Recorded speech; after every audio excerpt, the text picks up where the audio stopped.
கதை எறும்பின் எச்சரிக்கையும் சுலைமான் நபியின் புன்னகையும். சுலைமான் அலை அவர்கள் ஒரு சாதாரண அரசர் அல்ல. அவர்களுக்கு விலங்குகள், பறவைகள் மற்றும் எறும்புகளின் மொழிகூட புரியும் ஆற்றலை இறைவன் கொடுத்திருந்தான்.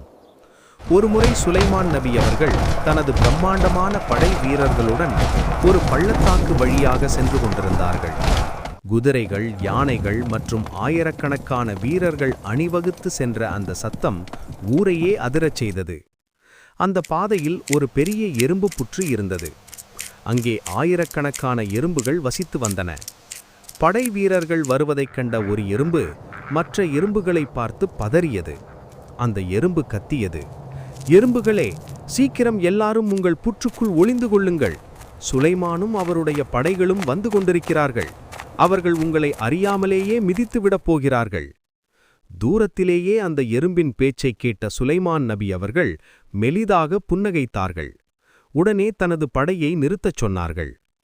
"ஏன் நிறுத்துகிறீர்கள்?" என்று கேட்டவர்களுக்கு, "ஒரு சிறிய எறும்பு தன் கூட்டத்தை காப்பாற்ற துடிக்கிறது.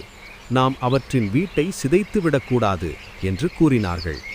எறும்புகள் அனைத்தும் பாதுகாப்பாக புற்றுக்குள் சென்ற பிறகுதான் சுலைமான் நபியின் படை அந்த இடத்தை கடந்து சென்றது.